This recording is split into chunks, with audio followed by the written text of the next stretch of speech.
Good morning, everyone. Today we are going to have uh, an eagle's view of Transfer of Property Act 1882. அதாவது ஒரு outline skeleton the entire ஆக்டையுமே the transfer of property act 1882 அந்த entire ஆக்டையும் என்ன பண்ண போகிறோம், ஒரு skeleton view இல்லை அப்படின்னா ஒரு அவுட்லைன் பார்க்க போகிறோம். சரியா? ஏன்னா as I said earlier you have completed one round. ஒரு ரவுண்ட் வந்து போயிட்டு வந்துட்டோம். Almost all 137 sections. ஸோ இப்போ நம்ம இது வரைக்கும் பார்த்தது என்ன, அதோடைய க்ரக்ஸ், அதை பற்றி கொஞ்சம் ஷார்ட் அண்ட் ப்ரிசைஸாக நம்ம இன்னைக்கு பார்க்க போகிறோம். நெக்ஸ்ட் வந்து இந்தியன் ஈஸ்ட்மெண்ட் ஆக்ட் 1882 ஆரம்பிக்கணும்.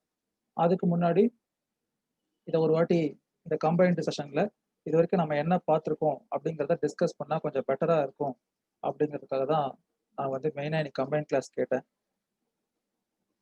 மேடமும் ஓகே சொல்லிட்டாங்க. So you will be having a combine session. First இன்னும் கொஞ்சம் பேர் ஜாயின் பண்ணிக்கிட்டு இருக்காங்க. சரி, அதனால தான் கொஞ்சம் வெயிட் பண்ணேன். ஓகே, ஆல்மோஸ்ட் இப்போ ஓரளவுக்கு ஸ்டூடெண்ட்ஸ் வந்திருக்கீங்க. ட்ரான்ஸ்ஃபர் ஆஃப் ப்ராப்பர்ட்டி ஆக்ட் 1882 வந்து என்னன்னு பார்த்தீங்கன்னா, it is mostly substantive law. Mostly substantive law அப்படின்னு சொல்லலாம். என்டையர்லி சப்ஸ்டான்டிவ் லான்னு சொன்னோன்னா அது பொய் தான். பட் ஆனால் புக்ஸ்லலாம் வந்து இட் இஸ் சப்ஸ்டான்டிவ் லான்னு போட்டிருப்பாங்க. But it is mostly substantive law. Say for example section 54ல how sale to be effected அப்படின்னு இருக்கு. அப்போ அது என்ன சொல்லுது? Procedure with regard to effect of sale. அப்போ even though this entire act is mostly substantive in nature, it also discusses in some portion about the procedural aspect of the transfer of property act. சரியா? அதே மாதிரி lease how affected இருக்கு இல்லையா? gift how to be made இருக்கு. அப்போ substantive போர்ஷன்ஸை பற்றி தான் அதிகமாக நம்ம படிச்சிருக்கோம். அதே சமயம் ஆங்காங்கே என்ன பண்ணியிருக்கோம், ப்ரொசீஜரல் ஆஸ்பெக்ட்ஸையும் சேர்த்தே பார்த்துருக்கோம் இந்த ட்ரான்ஸ்ஃபர் ஆஃப் ப்ராப்பர்ட்டி ஆக்ட் 1882ல. அது ஒரு ஃபர்ஸ்ட் ஆஸ்பெக்ட். அதுக்கு அடுத்து இந்த ட்ரான்ஸ்ஃபர் ஆஃப் ப்ராப்பர்ட்டி ஆக்ட் அதே மாதிரி mostly governs with regard to transaction involving inter vivos. Mostly involve the transactions or transfer involving inter vivos. ஆனால் ஆக்டை இப்போ உங்ககிட்ட பேர் ஆக்ட் இருந்துச்சுன்னா எடுத்துக்கோங்க. பேர் ஆக்ட் வச்சு தான் நான் இன்னைக்கு கிளாஸ் வந்து அவுட்லைனே இது பண்ண போறேன். ஸோ பேர் ஆக்டுடைய ஃபர்ஸ்ட் பேஜ் எடுத்தீங்க அப்படின்னா, ஐ மீன் உள்ள திருப்பி இண்டெக்ஸ்க்கு அப்புறம் the transfer of property act 1882 அப்படின்னு போட்டு an act to amend the law relating to the transfer of property by act of parties அப்படின்னு போட்டிருக்கு. an act to amend the law relating to the transfer of property by act of parties. அதோட preamble, அதாவது முகப்புரை. பிரியாம்பிள்ங்கிறது it is something like என்னது, what this act is about அப்படின்னு சொல்றது தான் preamble. கான்ஸ்டியூஷனுக்கு கூட preamble இருக்கும். எல்லா ஆக்டுக்கும் பிரியாம்பிள் இருக்கணுங்கிற அவசியம் கிடையாது. ஸோ பிரியாம்பிள் வச்சு நம்ம என்ன தெரிஞ்சுக்கலாம்னா, what is going to be discussed in this act அப்படிங்கிறத தெரிஞ்சுக்கலாம். ஸோ இப்போ இந்த ட்ரான்ஸ்ஃபர் ஆஃப் ப்ராப்பர்ட்டி ஆக்டுடைய பிரியாம்பிள் இருக்கு. பிரியாம்பிள் என்ன சொல்லுதுன்னு பார்த்தீங்கன்னா, வேர் ஆக்ட் எடுத்து வச்சுக்கோங்க, பாருங்க. Whereas it is expedient to define and amend certain parts of the law relating to the transfer of property by act of parties, it is hereby enacted as follows அப்படின்னு சொல்லியிருக்கு. அப்போ this preamble is also speaking that this transfer of property is act is involving only with regard to transfer involving act of parties. ஆனா நான் சொன்ன மாதிரி ஆங்காங்கே சில ப்ரொவிஷன்ல என்ன பண்ணிருக்காங்க அப்படின்னா, even transfer without involving act of parties. Say for example section 100ல நம்ம சார்ஜ் அப்படின்னா என்னன்னு பார்த்தோம். சார்ஜ் அப்படின்னா ஒரு பற்றுரிமை. ஒருத்தர்கிட்ட கடன் வாங்குறோம், அந்த கடனை அவரால் திருப்பி தர முடியல, நம்ம கோர்ட்டுக்கு போறோம். கோர்ட்டுக்கு போகும்போது நம்ம என்ன பண்றோம்னா, அவருடைய ப்ராப்பர்ட்டி டீடைல்ஸை அட்டாச் பண்றோம், அதை ஃப்ரீஸ் பண்ணி சொல்லி கேட்குறோம். அதாவது எனக்கு இவர் இவ்வளவு ரூபாய் கடன் தரணும், இவருடைய சோர்ஸ் வந்து பாத்தீங்கன்னா இந்த ப்ராப்பர்ட்டி தான், அவர் இந்த கடனை கொடுக்க தவறிட்டா இந்த ப்ராப்பர்ட்டியை வச்சுதான் அந்த கடனை கொடுக்கணும், அந்த ப்ராப்பர்ட்டி அவர் இன்னொருத்தருக்கு டிரான்ஸ்ஃபர் பண்ணிட்டா என்னுடைய ரைட் டிஃபீட் ஆகிடும் அப்படின்னு சொல்லிட்டு நம்ம கோர்ட் மூலியமா கூட என்ன பண்றோம், ஒரு சார்ஜை கிரியேட் பண்றோம். So even though this act is largely or mostly speaking about the transaction involving inter vivos, that is by act of parties, it is also in some provisions discussing with the provisions involving even not act of parties. சரியா? அதே மாதிரி the transfer of property is not a complete act அப்படின்னு சொல்லலாம். நம்ம பார்த்துட்டு இருக்க சொல்லக்கூடிய விஷயங்கள்லாம் என்னங்கிறத நம்ம ஏற்கனவே சொல்லிட்டோம். இதுல எதெல்லாம் கவர் ஆகல, இல்ல இதை தவிர என்னென்ன விஷயங்கள் இருக்குன்றத சொல்லிட்டு I would comments the overview. சரியா? ஃபார் எக்ஸாம்பிள், வில்ல பத்தி டிரான்ஸ்ஃபர் ஆஃப் ப்ராப்பர்ட்டி ஆக்ட்ல சொல்லவே இல்லை. அப்ப வில்ல பத்தி சொல்லக்கூடிய ப்ரொவிஷன் என்னன்னு பாத்தீங்கன்னா சக்சஷன் ஆக்ட். சக்சஷன் ஆக்ட் தான் வில்ல கவர்ன் பண்ணக்கூடிய ஒரு ஆக்ட். அதே மாதிரி பர்சனல் லாஸ். ஒரு முகமதன் லால ஒரு முஸ்லீம் தன்னுடைய என்டையர் செல்ஃப் அக்வைர்ட் ப்ராப்பர்ட்டி என்ன பண்ண முடியாது, வில் எழுதி வைக்க முடியாது. அவங்களுடைய மத கடமைகளுக்குன்னு சொல்லிட்டு சில போர்ஷனை ஒதுக்கிடணும். அதே மாதிரி ஒரு ஹிந்துவா இருந்தா he can make even 100% of the self acquired property, that is his entire self acquired property can be created as a will. So அப்போ சில provisions and சில aspects is என்னது அப்படின்னா சில ப்ரொவிஷன்ஸை விட அவங்களுடைய பர்சனலா is important. For example, gift அப்படிங்கிற அந்த ப்ரொவிஷன்ல முகமதன்ஸ்க்கு இது அப்ளை ஆகாது, ப்ரொவிஷன்ஸ் ஆஃப் கிஃப்ட் அப்படின்னு சொல்லிட்டாங்க. அப்போ முகமதன் லா ஆஃப் கிஃப்ட்டை வந்து எது கவர்ன் பண்ணுது அப்படின்னு பாத்தீங்கன்னா அவங்களுடைய பர்சனல் லா கவர்ன் பண்ணுது. அப்போ முகமதன் கிஃப்ட்டுக்கு டிரான்ஸ்ஃபர் ஆஃப் ப்ராப்பர்ட்டி ஆக்ட் பொருந்தாது. அதே மாதிரி வில்லுக்கு பொருந்தாது. பிகாஸ் வில்ல பத்தி சொல்றதுக்கு தனி ஆக்ட் இருக்கு. ஸோ அப்போ சில டிரான்சாக்ஷன்ஸ், சில டிரான்ஸ்ஃபர் ஆஃப் ப்ராப்பர்ட்டிஸ்க்கு this transfer of property act would not be applicable. சரியா? So as I always say, law is what it is. அதுல என்ன சொல்லியிருக்கோ அதுக்கு மட்டும்தான் அந்த லா என்ன ஆகும், பொறுப்பாகும். அதை மட்டும்தான் அந்த லா கவர் பண்ணும். அதுக்கு மட்டும்தான் நம்ம எக்ஸ்பிளனேஷன்ஸ் எடுத்துக்க முடியும். அதுல சொல்லாத விஷயங்கள், இல்லாத விஷயங்களுக்கெல்லாம் வேற ஏதாவது ஆக்ட்ல இருக்கா, இல்ல வேற பர்சனல் லாஸ் இருக்கா, இல்ல கஸ்டம் இருக்கா, யூசேஜ் இருக்கா அப்படிங்கிறத பார்க்கணும். அடுத்து இந்த டிரான்ஸ்ஃபர் ஆஃப் ப்ராப்பர்ட்டி ஆக்ட் உடைய ஸ்டார்டிங் ஆஸ்பெக்ட்ஸ்லேயே வந்து உங்களுக்கு சொல்லியிருக்கேன். இது கான்ட்ராக்ட் ஆக்டுடைய ஒரு கண்டினியூவேஷன் மாதிரி. இப்போ ஏதோ சில ப்ரொவிஷன் இங்கேயும் கான்ட்ராக்ட் ஆக்ட்லயும் இருக்கு, இங்க வந்து அதுக்கான எக்ஸ்பிளனேஷன் கொடுக்கல, கான்ட்ராக்ட் ஆக்ட்ல கொடுத்துருக்கு அப்படின்னா நம்ம கான்ட்ராக்ட் ஆக்ட்ல இருக்கக்கூடிய ப்ரொவிஷன் படி எடுத்துக்கணும். அதை வந்து செக்ஷன்லயே மென்ஷன் பண்ணியிருப்பாங்க. இதே மாதிரி நம்ம சில ஆக்ட்லாம் நீங்க பாத்துக்கலாம். ப்ரிவென்ஷன் ஆஃப் கரப்ஷன் ஆக்ட்ல ஏதோ ஒரு வேர்டு யூஸ் பண்ணியிருப்பாங்க. அந்த வேர்டுக்கான எக்ஸ்பிளனேஷன் அங்க இல்லைன்னா அது இந்தியன் பீனல் கோட்ல என்ன இருக்கோ அதை நீங்க எடுத்துக்கணும் அப்படின்னு சொல்லியிருக்காங்க. Because both are criminal loss. ஒரு இடத்துல சொல்லாதது அதே மாதிரி ஒரு சிமிலர் லால இருந்து அதோட பேரண்ட் லா இல்ல ப்ரீவியஸ் லால என்ன மீனிங் இருக்கோ எடுத்துக்கலாம் அப்படிங்கிறத சொல்லியிருப்பாங்க. அதே மாதிரி நம்ம டிரான்ஸ்ஃபர் ஆஃப் ப்ராப்பர்ட்டி ஆக்ட்ல செக்ஷன் 4ல வந்து என்ன சொல்லியிருப்பாங்கன்னா enactments relating to contracts to be taken as part of contract act and supplemental to the registration act அப்படின்னு சொல்லியிருப்பாங்க. ஸோ இப்போ நம்ம இங்க டிரான்ஸ்ஃபர் ஆஃப் ப்ராப்பர்ட்டியில பார்த்த சில விஷயங்கள் கான்ட்ராக்ட் ஆக்ட்ல வருது அப்படின்னா you should also verify the provisions of contract act as well as the transfer of property act. ஒன்னுக்கு ஒன்று முரணா இருக்கணுங்கிற அவசியம் கிடையாது. This act would be like supplemental or helping in expanding the provisions of contract act. சரியா? இதெல்லாம் பேசிக். அதுக்கப்புறமா இப்போ நம்ம உள்ள போகலாம். இப்போ இந்த டிரான்ஸ்ஃபர் ஆஃப் ப்ராப்பர்ட்டி ஆக்ட்ல இது வரைக்கும் நம்ம 137 செக்ஷன்ஸ் ஓவராலா இருக்கு. சரியா? அந்த 137 செக்ஷன்ஸும் 8 சாப்டர்ஸ்ல நம்ம இது வரைக்கும் டிஸ்கஸ் பண்ணியிருக்கோம். ஃபர்ஸ்ட் சாப்டர் 1 பேராக்ட் வச்சிருக்கிறவங்க பேராக்ட் எடுத்துக்கோங்க. நான் பேராக்டை வச்சு தான் இந்த செஷனே வந்து நான் உங்களுக்கு எக்ஸ்பிளைன் பண்ண போறேன். நான் வந்து என்னுடைய சொந்த கருத்து சொல்ல போறது இல்லை. So the transfer of property act 1882ல மொத்தம் 8 சாப்டர் பார்த்தோம். 8 சாப்டர்ல செக்ஷன் 137 செக்ஷன்ஸ் பார்த்தோம். அதுல ஃபர்ஸ்ட் சாப்டர் 1 ப்ரிலிமினரி. அதுல வந்து 4 செக்ஷன்ஸ் 1 to 4. அதுல ரொம்ப இம்பார்ட்டன்டான செக்ஷன் என்னன்னு பாத்தீங்கன்னா செக்ஷன் என்னன்னு பாத்தீங்கன்னா செக்ஷன் 3 இன்டர்பிரிட்டேஷன் கிளாஸ். நான் ஏற்கனவே சொல்லியிருக்கிற மாதிரி இப்போ இந்த ஆக்ட்ல இருக்கக்கூடிய என்டையர் செக்ஷன்ஸ்லயுமே சில வேர்ட்ஸ் யூஸ் பண்ணியிருப்பாங்க. அந்த வேர்டுக்கான எக்ஸ்பிளனேஷன்ஸ் ஆர் டெஃபினிஷன்ஸ் கொடுத்துருக்க மாட்டாங்க. அப்போ அதை எதுல போய் ரெஃபர் பண்ணணும்னா இன்டர்பிரிட்டேஷன் கிளாஸ்ல போய் ரெஃபர் பண்ணணும். ஒரு ரெஜிஸ்ட்ரேஷன்னா என்ன, அட்டஸ்டேஷன்னா என்ன, இன்ஸ்ட்ருமெண்ட்னா என்ன, இம்மூவபிள் ப்ராப்பர்ட்டினா என்ன, ஆக்ஷனபிள் கிளைம்னா என்ன, அந்த மாதிரி டெஃபினிஷன்ஸை இன்டர்பிரிட்டேஷன் கிளாஸ்ல சொல்லியிருப்பாங்க. அதுக்கப்புறமா section 1 short title commencement and extent. Even though this act is applicable to the entire India, but the applicability of this act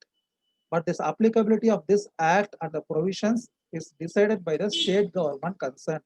ஏன்னா நான் ஏற்கனவே செஷன்ஸ்ல சொல்லியிருக்கேன், property is the subject matter of the state government அப்படின்னு சொல்லியிருப்பேன். Revenue from property, registration, அந்த aspects எல்லாமே எதுல வரும்னு பாத்தீங்கன்னா 7th ஷெட்யூல்ல ஸ்டேட் லிஸ்ட்ல வரும். அதனாலதான் செக்ஷன் 1 செக்ஷன் 1 உடைய அமெண்ட்மெண்ட்ஸ்லயும் சரி என்ன சொல்லியிருப்பாங்கன்னா, provisions with regard to amendments or commencement of this particular act or provisions in this act can be determined by the concerned state government அப்படிங்கறத செக்ஷன் 1ல என்ன பண்ணிருப்பாங்க, அவங்களுக்கு அதிகாரம் வழங்கியிருப்பாங்க. சரியா? Section 3 is important with regard to preliminary. அதுக்கு அடுத்து chapter 2. Chapter 1 is preliminary, section 1 to 4. அது basics. Then chapter 2. It is the most important chapter in the Transfer of Property Act. It is something like genus. இப்போ நம்ம genus species கேள்விப்பட்டிருப்போம் இல்லையா? நம்ம இதுக்கப்புறம் பார்த்த சேலா இருக்கட்டும், இல்ல லீஸா இருக்கட்டும், இல்ல மார்ட்கேஜஸா இருக்கட்டும், இல்ல ஆக்ஷனபிள் கிளைமா இருக்கட்டும், எக்ஸெட்ரா எக்ஸெட்ரா. இது எல்லாமே எதோட கண்டினியூஷன் பாத்தீங்கன்னா, இந்த சாப்டர் 2 உடைய continuation. Chapter 2 is forming as a genus for the remaining chapters அப்படின்னு சொல்லலாம். இங்க பார்த்ததுடைய கண்டினியூவேஷன் இல்ல இங்க பார்த்ததுல இருந்து வரக்கூடிய பிரான்ச்சஸ் ஆரிஜினேட் ஆனதுதான் ரிமைனிங் சாப்டர்ஸ். அந்த சாப்டர் 2 பாத்தீங்கன்னா செக்ஷன் 5 டு பேரக்ட் எடுத்துக்கோங்க. செக்ஷன் 5 டு செக்ஷன் 53A இதுதான் மோஸ்ட் இம்பார்ட்டன்ட் செக்ஷன்ஸ் இந்த டிரான்ஸ்ஃபர் ஆஃப் ப்ராப்பர்ட்டி ஆக்ட். இந்த செக்ஷன்ஸ்ல இருந்து almost you can get even 50% of your 50 to 60% of your questions in your exam. அந்த அளவுக்கு chapter 5 to 53A is most important both theoretical as well as for your practical application. அந்த chapter 2 என்ன heading ஆரம்பிக்குதுன்னு பாத்தீங்கன்னா, of transfers of property by act of parties அப்படின்னு ஆரம்பிக்குது. அதுக்கு கீழே ரெண்டா பிரிக்கிறாங்க, of transfer of property by act of parties. அதுக்கு கீழே தான் செக்ஷன் 5ல இருந்து 53A வரைக்கும் இருக்கு. அதுல ஃபர்ஸ்ட் ஏ என்னன்னு பாத்தீங்கன்னா, transfer of property whether movable or immovable. Section 5ல ஆரம்பிச்சு செக்ஷன் 37 வரைக்கும் இருக்கு. அதுக்கு அடுத்து பி என்னன்னு பாத்தீங்கன்னா, டிரான்ஸ்ஃபர் ஆஃப் இம்மூவபிள் ப்ராப்பர்ட்டி 38ல இருந்து 53A வரைக்கும் இருக்கு. ஸோ அப்போ ஃபர்ஸ்ட் இருக்கக்கூடிய ப்ரொவிஷன்ஸ் செக்ஷன் 5ல இருந்து 37 வரைக்கும் இருக்கிறது எல்லாமே includes both movable and immovable property. 38A இருந்து 38ல இருந்து 53A வரைக்கும் இருக்கிறதுலாம் it is applicable only to immovable property. சரியா? ஆனா இது ரெண்டுமே காமனா என்ன அப்படின்னு பாத்தீங்கன்னா, it is the sections of section 5 to 53A is concerned only with regard to act of parties. இரண்டு நபர்கள் ஆக விரும்பி ஏற்படுத்தி கொள்ளும் டிரான்ஸ்ஃபரை பத்தி மட்டுமே டிஸ்கஸ் பண்ணக்கூடிய செக்ஷன்ஸ் தான் section 5 to 53A of transfers of property by act of parties. அந்த ஆக்ட் ஆஃப் பார்ட்டிஸ்க்கு என்ன டேர்ம் யூஸ் பண்றோம் அப்படின்னா, இன்டர் வைவோஸ் அப்படின்னு சொல்லுவோம். ஸோ நான் சொன்ன வில்லுலாம் வந்து இந்த ஆக்ட்ல வரல. ஏன் அப்படின்னா, will is not a transfer inter vivos. ஒரு உயிருள்ள நபர் தான் இன்னொருத்தருக்கு உயில் எழுதி வைக்கிறார், வில்ல எழுதி வைக்கிறார். பட் ஆனா அது எப்ப கமெண்ட்ஸ் ஆகுது, ஆஃப்டர் த டிமைஸ் ஆஃப் டெஸ்டேட்டார். வில்ல எழுதி வைக்கிறவருக்கு பேரு டெஸ்டேட்டார்னு பேரு, அந்த டாக்குமெண்ட்டுக்கு பேரு வில்லுக்கு பேரு டெஸ்டமெண்ட் அப்படின்னு பேரு. ஸோ அப்போ அந்த வில் எப்போ கமெண்ட்ஸ் ஆகுது அப்படின்னு பாத்தீங்கன்னா, ஆஃப்டர் த டெத் ஆஃப் டெஸ்டேட்டார். அதனால அந்த ப்ரொவிஷன் இதுல வராது அப்படின்னு நான் உங்களுக்கு கிளாரிஃபை பண்ணியிருக்கேன். So section 5 to section 37 involves transfer of property by act of parties whether movable or immovable. இந்த இதுல ஸ்டார்டிங் செக்ஷன்ஸ்ல ரொம்ப இம்பார்ட்டன்ட் பாத்தீங்கன்னா section 5 because it defines what is transfer of property. Section 5 தான் டிரான்ஸ்ஃபர் ஆஃப் ப்ராப்பர்ட்டினா என்னன்னு define பண்ணுது. ஒரு living person இன்னொரு living பர்சனுக்கு கொடுக்கக்கூடிய அந்த டிரான்ஸ்ஃபருக்கு பேரு transfer of property. Living persons includes யாரு, juristic persons like company, firms etcetera etcetera. அந்த மாதிரியான விஷயங்கள் எல்லாம் டிஃபைன் பண்ணக்கூடிய அந்த section 5 transfer of property define. சரியா? செக்ஷன் 5க்கு அடுத்து இருக்கக்கூடிய செக்ஷன் 36 வரைக்கும் இருக்கிறதுல இம்பார்ட்டன்ட் செக்ஷன்ஸ் என்னன்னு பாத்தீங்கன்னா, செக்ஷன் 6. செக்ஷன் 6 இஸ் ரொம்ப very much important for your exam point of view as well as for your real life point of view. What may be transferred அப்படின்னு சொல்றது தான் section 6. What may be transferred. So அப்போ section 6 என்ன பார்த்தீங்கன்னா, it does not tells what may be transferred. செக்ஷனுடைய heading இருந்தா கூட section 6ல என்ன சொல்லியிருப்பாங்கன்னா, அதுல சொன்ன விஷயங்களை தவிர மற்ற விஷயங்களை டிரான்ஸ்ஃபர் பண்ணலாம் அப்படின்னு சொல்லியிருப்பாங்க. ஸோ அதுல வந்து பாத்தீங்கன்னா கிளாஸ் செக்ஷன் 6ல கிளாஸ் ஏல இருந்து H வரைக்கும் இருக்கும். ஸோ அதுல என்னென்ன வராது, chance of heir apparent succeeding to estate cannot be transferred. அதே மாதிரி public office cannot be transferred. Maintenance cannot, future maintenance cannot be transferred, military pension cannot be transferred. அந்த மாதிரி வேரியஸ் ஆஸ்பெக்ட்ஸை எக்ஸ்பிளைன் பண்ணிப்பாங்க. Section 6 is most important in chapter 2. What may be transfer. அதுல என்ன சொல்லியிருப்பாங்கன்னா, section வந்து what may be transfer, but ஆனா உள்ள என்ன சொல்லியிருப்பாங்கன்னா, எதையெல்லாம் டிரான்ஸ்ஃபர் பண்ண முடியாது. செக்ஷன் 6 எடுத்து பாருங்க, அதோடைய அந்த ஃபர்ஸ்ட் 2 லைன்ஸ் மட்டும் உங்களுக்கு இப்போ சொல்றேன்.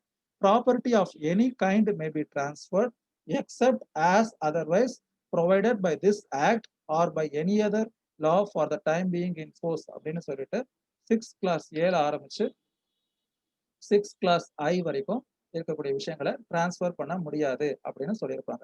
அதுல முக்கியமான விஷயம் என்னன்னா, ஸ்பெஸ் செக்ஷனிஸ் அப்படிங்கிற ஒரு வார்த்தை நான் சொல்லும் போது சொன்னா ஞாபகம் இல்லை.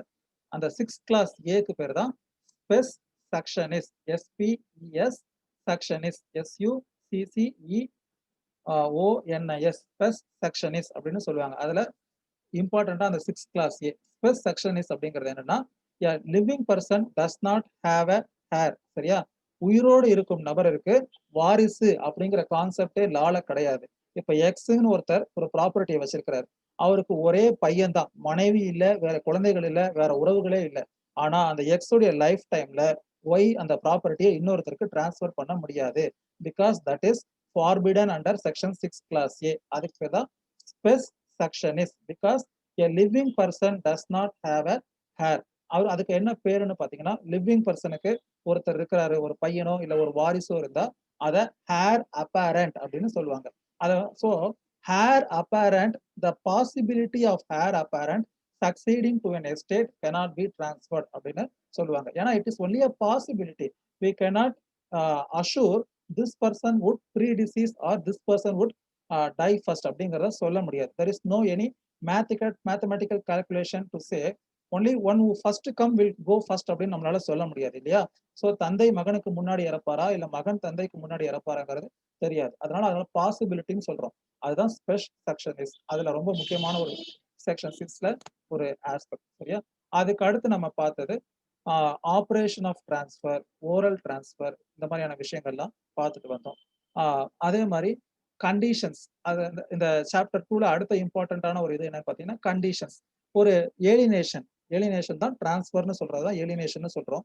எந்த மாதிரியான கண்டிஷன்ஸை இம்போஸ் பண்ணலாம், எந்த மாதிரியான கண்டிஷன்ஸை இம்போஸ் பண்ண முடியாது அப்படிங்கிறத பார்த்தோம்.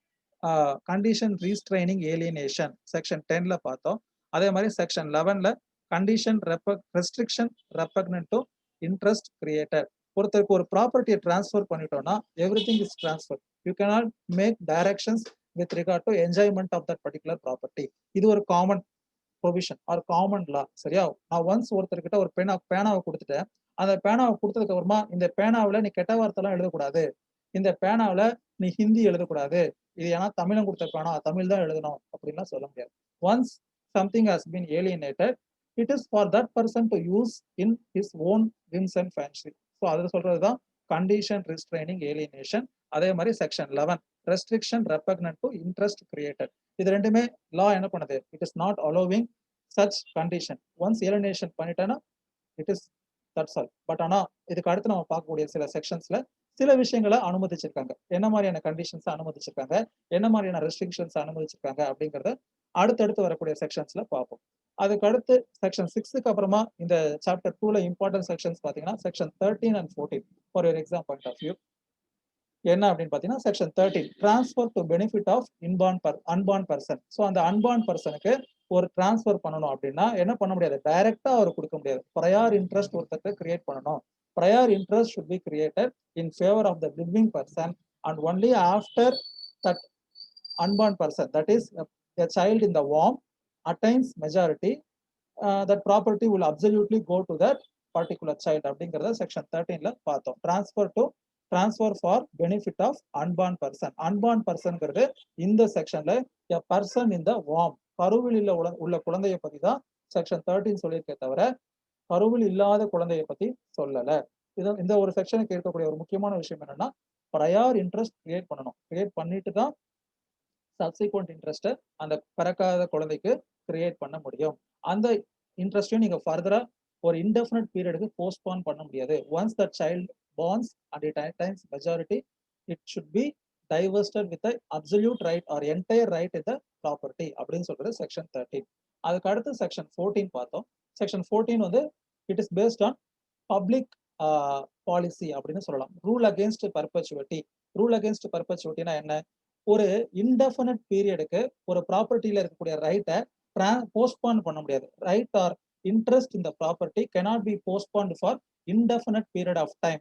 அதாவது ஒருத்தர் இந்த ப்ராப்பர்ட்டி ஒருத்தர் கொடுக்குறாரு, அதுக்கு அடுத்து இது உன்னோட பையனுக்கு, அதுக்கு அடுத்து இது உன்னோட பேரனுக்கு, அப்படியே ஒரு பரம்பரை வழியா இந்த ப்ராப்பர்ட்டி கொடுக்கணும் அப்படின்னு ஒரு கண்டிஷன் இம்போஸ் பண்ணாருன்னா that is forbidden under section 14. அதுக்கு பேரு ரூல் அகேன்ஸ்ட் பர்பச்சுவிட்டின்னு பேரு.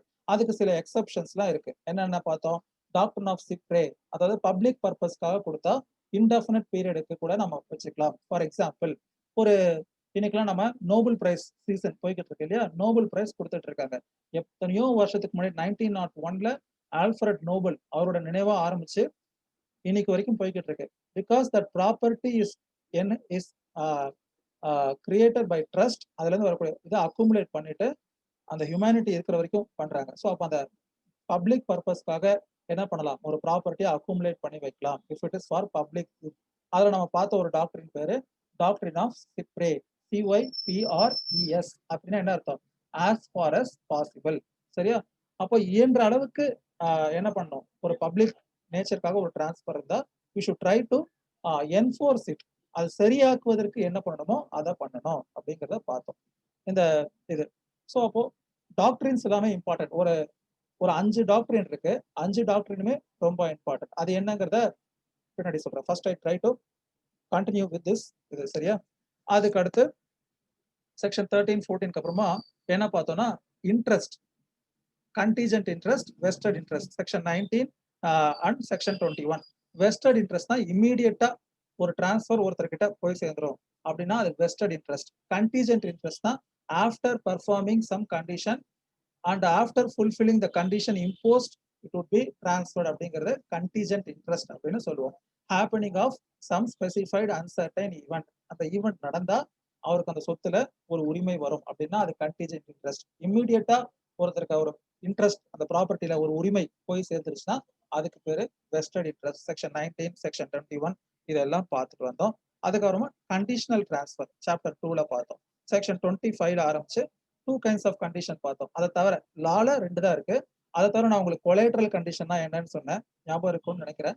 கண்டிஷன் பிரசிடென்ட், கண்டிஷன் சப்சிக்வெண்ட், இதை பத்தி தான் செக்ஷன்ல சொல்லியிருப்பாங்க. ஸோ செக்ஷன் 27ல கண்டிஷன் பிரசிடென்ட்டை பத்தி சொல்லியிருப்பாங்க.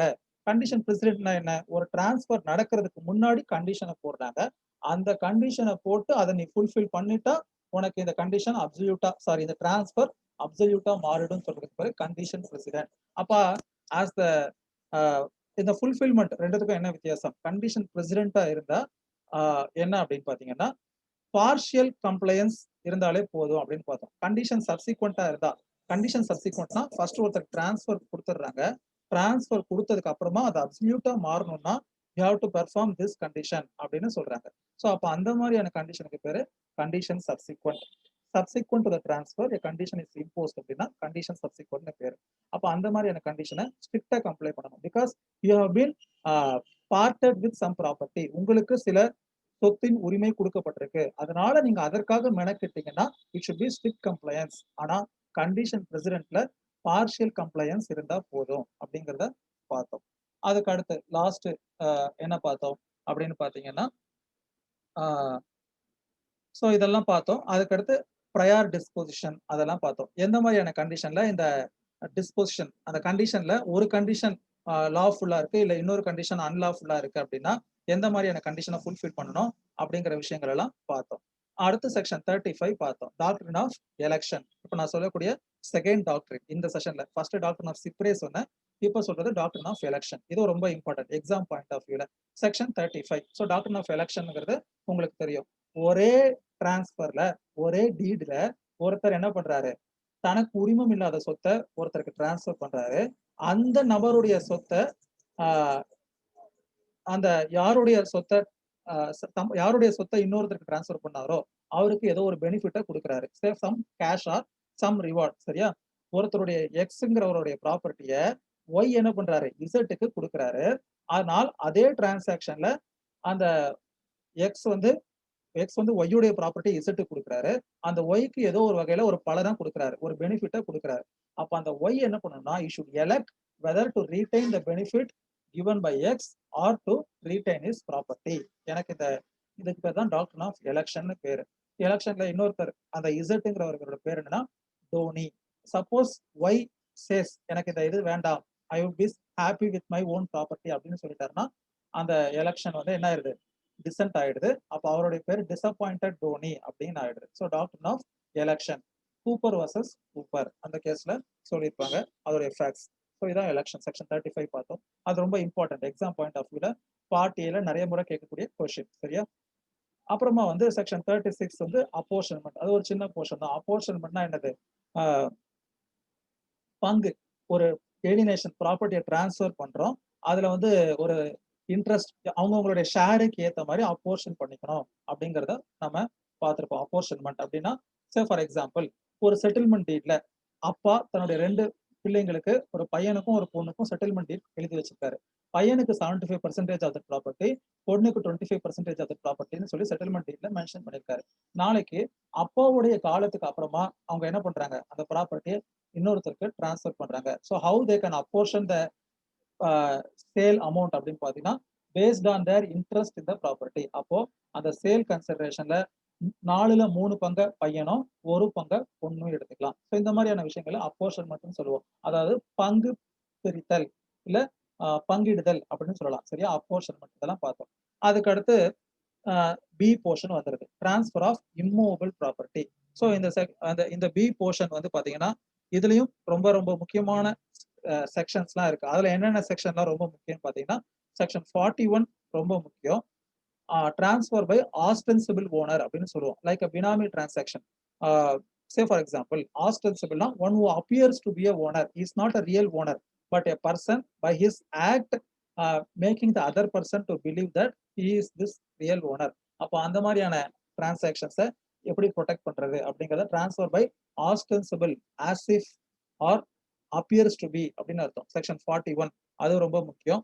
அதுக்கு அடுத்து வந்து பாத்தீங்கன்னா டாக்ட்ரின் ஆஃப் ஹோல்டிங் அவுட் அப்படின்னு சொல்லுவாங்க. செக்ஷன் 43.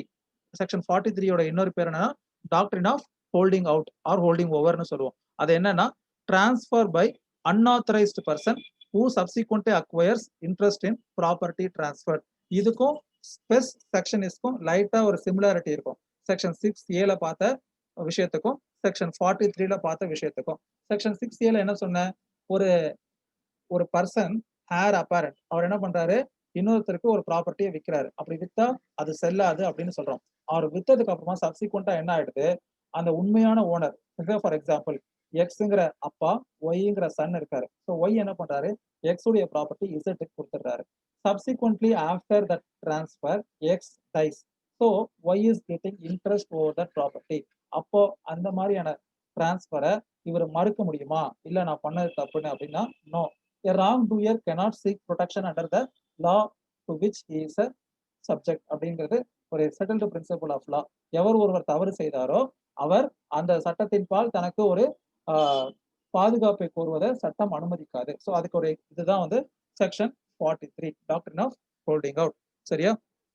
ஸோ செக்ஷன் 41 43 ரொம்ப இம்பார்ட்டன்ட். அதுக்கப்புறமா செக்ஷன் 40 அது வந்து என்னன்னா உங்களுக்கு ஷார்ட் நோட்ஸ்லயும் ப்ராப்ளம்லயும் ரொம்ப இம்பார்ட்டன்ட். ரெஸ்ட்ரிக்டிவ் கோவனன்ட் அப்படின்னு சொல்லி ஒரு விஷயம். செக்ஷன் 10லயும் செக்ஷன் 11லயும் நம்ம என்ன பார்த்தோம், செக்ஷன் 10லயும் செக்ஷன் 11லயும் என்ன பார்த்தோம்னா you can not impose restrictions with regard to use of land or you can not restrain alienation அப்படின்னு பார்த்தோம். ஆனா section 40 is an exception to that general provision. Section 10க்கும் செக்ஷன் 11க்கும் இருக்குது. அதாவது ஒருத்தர் தன்னுடைய பெனிஃபிஷியல் என்ஜாய்மெண்ட்டுக்காக ஃபார் எக்ஸாம்பிள் ஒரு 2400 ஸ்கொயர் ஃபீட், அதாவது ஒரு கிரவுண்ட்ல ஒரு ப்ராப்பர்ட்டி இருக்கு, அதுல ஒரு ஆஃப் தட் ப்ராப்பர்ட்டில ஒருத்தர் வீடு வச்சிருக்காரு, அதுல பேலன்ஸ் அந்த அட்ஜசன்ட்ல இருக்கக்கூடிய 1200 ஸ்கொயர் ஃபீட் ஆஃப் கிரவுண்ட் இன்னொருத்தர் கொடுக்குறாரு அப்படின்னா he can impose conditions stating that you cannot use it for commercial purpose like brick factory etc etc. ஏன்னா இவர் தன்னுடைய ப்ராப்பர்ட்டியை பெனிஃபிஷியலா என்ஜாய் பண்றதுக்கு, நல்ல முறையில அனுபவிக்கிறதுக்கு சில கண்டிஷன்ஸை இம்போஸ் பண்ணா சட்டம் அதை அனுமதிக்கும் அப்படின்னு சொல்றதுதான் செக்ஷன் 40. அதுக்கு என்ன பேரு, நான் சொன்ன பேர் வந்து கோவனன்ட் அப்படின்னு சொன்னேன். COVENANT. ஸோ அப்ப என்ன மாதிரியான கொஸ்டின் சொல்லணும்னா covenant runs with the land அப்படின்னு சொல்லுவாங்க. அதை யாரு வாங்கினாலும் அவர்களையும் அது கட்டுப்படுத்தும் அப்படிங்கிறது கோவனன்ட். ஸோ அந்த கோவனண்ட்டை ரெண்டா சொல்லலாம், பாசிட்டிவ் கோவனன்ட், நெகட்டிவ் கோவனன்ட். ஒரு விஷயத்த செய்யக்கூடாது, சே ஃபார் எக்ஸாம்பிள் அந்த இடத்த வாங்கினவர் அங்க ஒரு செங்கல் சூளை வைக்கக்கூடாது அப்படின்னா அது என்னது, நெகட்டிவ் கோவனன்ட். பாசிட்டிவ் கோவனன்ட்னா அவர் தன்னுடைய கையிலிருந்து ஏதோ ஒரு செலவு பண்ணி ஏதோ ஒரு விஷயத்த ஃபாலோ பண்ணணும். சே ஃபார் எக்ஸாம்பிள் அந்த பிரமிசஸ்ல அவருக்கு விட்ட போர்ஷன்ல ஒரு ஸ்டாச்சு இருக்கு, அந்த ஸ்டாச்சுவை நீங்க வந்து என்ன பண்ணணும், ப்ரிசர்வ் பண்ணணும். அதுக்காக இவர் என்ன பண்ணணும், அதுக்கு கொஞ்சம் பராமரிப்பு செலவெல்லாம் பண்ணணும் இல்லையா, அதுக்கு பேரு பாசிட்டிவ் கோவனன்ட்னு பேரு. லா வந்து நெகட்டிவ் கோவனன்ட்டா இருந்தா ஸ்ட்ரிக்டா கம்ப்ளை பண்ணணும்னு சொல்லும். Because you are not spending anything or doing anything. Positive கோவனன்ட்டா இருந்தா பார்ஷியல் கம்ப்ளையன்ஸ் இருந்தா போதும் அப்படிங்கறத கோவனன்ட்ங்கிற கான்செப்ட்ல சொல்லியிருப்பேன். அதுக்கு ஒரு கேஸ்ல கூட உங்களுக்கு சொன்னேன், டல்க் வர்சஸ் மார்க்ஸே அப்படிங்கிற ஒரு இங்கிலீஷ் கேஸ்ல சொன்னேன். ஸோ அதுக்கு அடுத்து வந்து பாத்தீங்கன்னா லாஸ்ட் கொஞ்சம் போர்ஷன்ஸ் வந்து, so 40, 41 and 43 is important. Then last 2 sections are important. Last ஒரு 3 செக்ஷன் என்னன்னு பாத்தீங்கன்னா லிஸ் பெண்டன்ஸ், அதாவது லிஸ் பெண்டன்ஸ்ங்கிறது என்ன செக்ஷன் 52, அதுக்கு அடுத்து 53 fraudulent transfer, 53A part performance. இந்த 3 செக்ஷன் ரொம்ப இம்பார்ட்டன்ட் அந்த பி போர்ஷன்ல. சரியா, மற்ற செக்ஷன்களை விட பார்ட் ஏல ரொம்ப அதிகமா கேட்கக்கூடிய செக்ஷன். So Liz பெண்டன்ஸ்ங்கிறது 51. அதோடைய ஹெட்டிங் என்ன போட்டிருக்குன்னு பாத்தீங்கன்னா 52, சாரி 51 இல்ல 52, transfer of property pending suit relating thereto. இது ஒரு ஈக்விட்டியில உருவாக்கின ஒரு செக்ஷன். அதாவது மல்டிபிளிசிட்டி ஆஃப் த சூட்ஸை அவாய்ட் பண்ணணும். எக்ஸுக்கும் ஒய்க்கும் ஒரு ப்ராப்பர்ட்டி மேல டிஸ்பியூட் இருக்கு, சரியா, அந்த ப்ராப்பர்ட்டியுடைய டைட்டில் யார்கிட்ட இருக்குன்னா எக்ஸ் கிட்ட இருக்கு.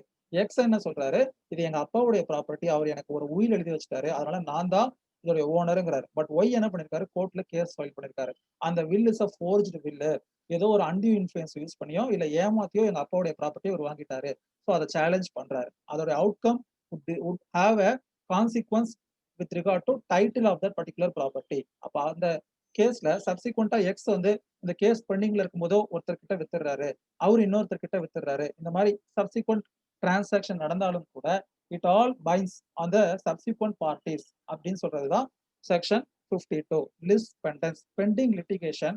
If you are going to sale or purchase any property, all those persons are binding on the outcome of this case.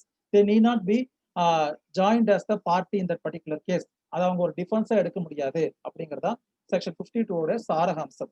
சரியா, தென் 53 ஃப்ராடுலன்ட் டிரான்ஸ்ஃபர். ஒரு ஃப்ராடுலன்ட் டிரான்ஸ்ஃபர் அப்படின்னா it amounts to null and void. So அது என்ன மாதிரியான கண்டிஷன்ஸ்க்குலாம் fraudulent transfer apply ஆகுங்கிறத section 53ல பார்த்தோம். Then 53A part performance, doctrine of part performance அப்படின்னு சொல்லுவாங்க. இது ஒரு டாக்டரின், தேர்ட் டாக்டரின் கூட, third fourth doctrine. First doctrine of cypres சொன்னேன், டாக்டரின் ஆஃப் எலெக்ஷன் சொன்னேன், doctrine of holding over or holding out சொன்னேன். அடுத்து இப்போ பார்ட் பெர்ஃபார்மன்ஸ் அப்படிங்கிற டாக்டரினை சொன்னோம். பார்ட் பெர்ஃபார்மன்ஸ் ரொம்ப இம்பார்ட்டன்ட். எப்படின்னா ஒரு லால ஒரு ப்ரொவிஷன் இருக்கு, it should be by this way, registered இன்ஸ்ட்ருமெண்டா தான் இருக்கணும்னு இருக்கு. பட் ஆனா என்ன பண்ணல, the person has not complied with that particular provision alone, but he has performed this part. இதுக்கு நான் ஒரு எக்ஸாம்பிள் கூட சொன்னேன் பார்ட் பெர்ஃபார்மன்ஸ்ல, அக்ரிமெண்ட் டு சேல். அந்த அக்ரிமெண்ட் டு சேலை பேஸ் பண்ணி ஒருத்தர் பணம் கொடுத்து ஒரு பிரமிசஸ்ல போய் இருந்துடுறாரு. சப்சிக்வெண்டா அவர் என்ன பண்ணல, இவருக்கு அந்த ப்ராப்பர்ட்டியை சேல் பண்ணாம இன்னொருத்தருக்கு பண்ணிடுறாரு. So this persons possession is protected under section 53A because he has performed his part. He is ready to perform the balance. இந்த அக்ரிமெண்ட் ஆஃப் சேல்ல ஒரு பாதி அமௌண்ட்டை கொடுத்துட்டு நான் இந்த பிரமிசஸ்குள்ள போயிட்டேன், பேலன்ஸ் அமௌண்ட்டையும் கொடுக்க நான் தயாரா இருக்கேன், பட் இந்த பர்சன் எனக்கு ரெஜிஸ்டர் பண்ணி கொடுக்கல. ஆனா அந்த அக்ரிமெண்ட் ஆஃப் சேல் என்ன பண்ணல, அவர் ரெஜிஸ்டர் பண்ணல. The law prescribes it should be registered, but he has performed his part அப்படின்னா those persons possession is protected. அதுக்கு law of limitation எதுவுமே கிடையாது அப்படிங்கறத 53A பார்த்தோம். சரியா, ஸோ இன்னைக்கு சாப்டர் 2 வரைக்கும் நம்ம ரிவைஸ் பண்ணிருக்கோம். நெக்ஸ்ட் செஷன்ல chapter 3 and other things revise பண்ணுவோம். இந்த மாதிரி ஒரு ரவுண்ட் சாப்டர் 8 வரைக்கும் ரிவைஸ் பண்ணிட்டு தென் we will move on to next session. நான் இப்போ உங்களை அன்மியூட் பண்ணி விடுறேன். சரியா, நீங்க ஏதாவது சொல்லணும் இல்ல ஏதாவது இது பண்ணணும்னா சொல்லுங்க. 2 minutes இருக்கு. So you can take your time.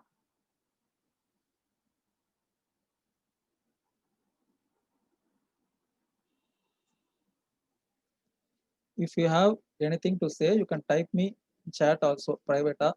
So நீங்க இந்த மாதிரி ஒரு கம்பைன் கிளாஸ் இருந்தா எனக்கும் அடுத்த ஒரு 2 சாப்டர் கண்டினியூஸா எடுக்கிறது கொஞ்சம் ஈஸியா இருக்கும். அதை ரிவைஸ் பண்றதுக்கு திருப்பி சொல்லாம உங்க எல்லாரையும் வச்சு பண்றதுக்கு. பட் ஆனா எல்லாரும் அத கன்வின்சிங்கா ஃபீல் பண்ணுவீங்களான்னு தெரியல. Any doubts, clarifications, queries, suggestions?